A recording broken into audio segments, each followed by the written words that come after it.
Hello and welcome back to the channel. It's your girl Miss Ladyish, aka Lady, aka the Ice Cream Spellbreak, coming to you live and just a little bit edited to bring you more Spellbreak fanfiction lore. Now if you missed chapter 1, you can look down below in the description, click the link and watch the video. Come back and then we can check out chapter 2.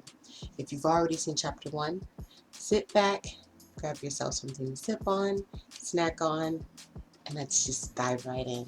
Also be sure to join that bop and drop movement where you bop the thumbs up and you drop your sub. Support all content creators, but especially your small ones. Chapter 2, Lady and the Champ.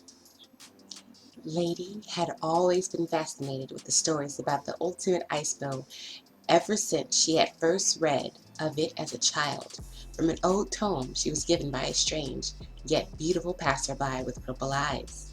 In fact, she loved it so much that she has encyclopedic knowledge of the ice bow itself and all the adventures of their various wielders, except those who had chosen to live secretive lives. It always caused her a fair degree of trouble within her family and friends, since the vow mandate forbade magic usage of any sort, but ultimately tolerated her possession of the book and continued fascination with the story, dismissing it as a harmless make-believe fantasy of a child's imagination. However, it was not until much later that they discovered the true extent of Lady's obsession with the fabled weapon. Years had passed since the first time she had read about the mystical weapon, and Lady had now grown up into a beautiful young woman. While her parents and friends constantly pressured her into getting married and start a family of her own, the only thing in Lady's mind was to fulfill her childhood dream of finding the bow and becoming its wielder. It was that singular thought that led her into practicing magic in secret inside abandoned towns and dingy basements, together with her malcontents who felt strongly against the vow mandate's oppressive restrictions on the use of magecraft. Things fell apart, however, when during one of their group's magic sessions, they were raided by undercover agents of the Vanguard. After a particularly perilous escape from the clutches of the guard, Lady knew that she could no longer return to her old life after her run-in with the premier mage hunters of the 5 kingdoms. Rather than be left in despair, however, the young mage was actually elated at the fact that she no longer had to follow the rules and was now free to live her life's dream. After bidding a secretive and surprisingly tearful farewell, her family and a select few friends, Lady took her first step into her new life as a vow-breaker.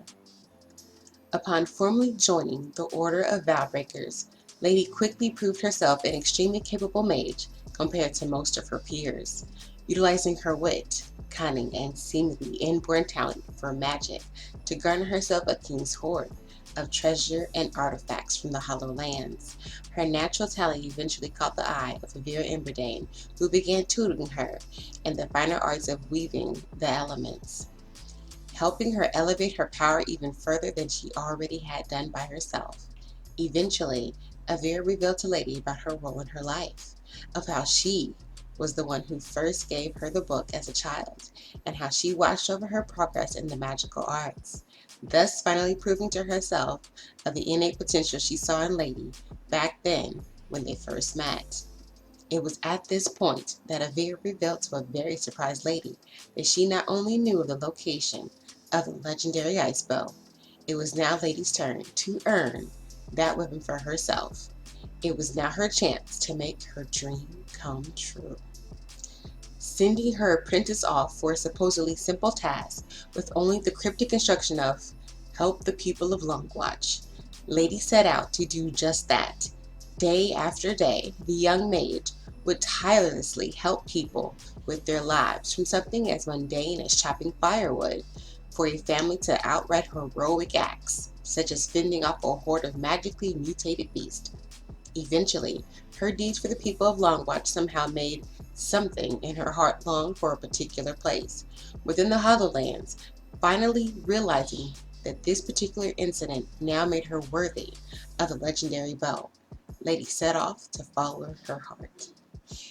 After a long trek through the hills and valleys of the Hollowlands, Lady finally reached the place where her heart told her to go.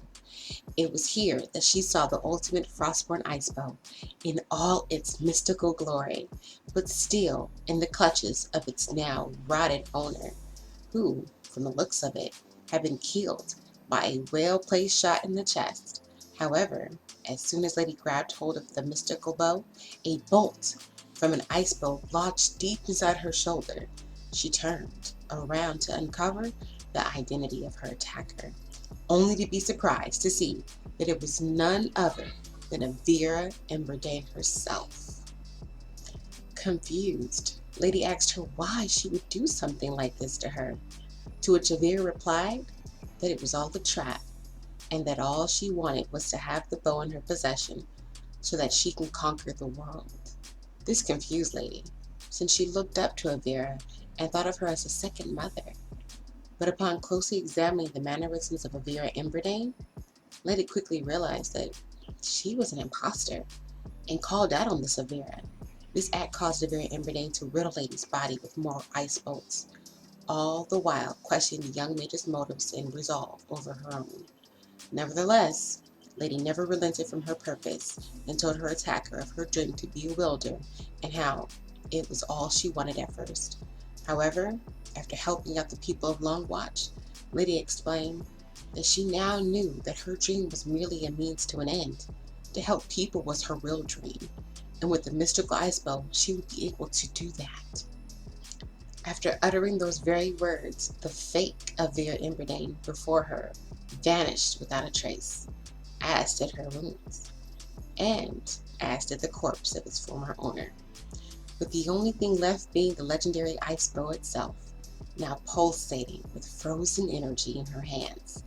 It was at this point that Lady knew exactly what had happened. The bow itself told her just by grabbing it. It was all an illusion, a fail-safe mechanism designed by the original creator herself to test the worthiness of the weapon's potential wielder. Now that the bow has acknowledged Lady as its new owner, she now knew everything all of her predecessors knew, including what exactly being the ultimate Frostborn Ice Bow wielder entailed. She was now the new Ice Queen of the Hollowlands. Having returned from her quest, she was greeted by the citizens of Longwatch she had helped, as well as the real Vera Emberdane herself, congratulating her on her new title and the completion of her childhood dream. When asked about what was next for her, Lady merely shook her head pensively and answered that she does not know. However, she vowed that she would continue to help out her people as the legendary Ice Bow's current wielder, with her first act of ownership being to affectionately refer to the bow as Champ, claiming that she was ready to show the world, or anyone who dares harm an innocent life, that the legendary weapon she wields more than lives up to its fame, as well as its adopted moniker. Now armed with Champ, the ultimate ice bow, unfathomable knowledge from countless generations of heroes, and a free spirit that follows her heart, Lady is now the heroine to her own unwritten story and the tales and legends surrounding her famous weapon. What's next in store for Lady and her fabled bow, you may ask? Who knows? Maybe you can ask her yourself. Just look out for a cheerful young mage with an ornate blue bow in some back alley somewhere. If you offer her some food and drink, you might just have an audience with the Ice Queen of the Hollowlands herself. Well, okay, that was chapter 2. I hope you guys enjoyed the story. I love doing this Spellbreak FanFiction world for you guys, and I hope you guys come back for chapter 3. So just remember to support your content creators, but especially the small ones, by joining that bop and drop movement. Bop the thumbs up, drop the sub, and perhaps even comment down below. If you look in the description, you will also find a link to my main platform, which is Twitch, along with my Instagram, my Twitter, and some other socials. So don't be too shy to say hi. Peace out, you guys. Peace, love, and sleep.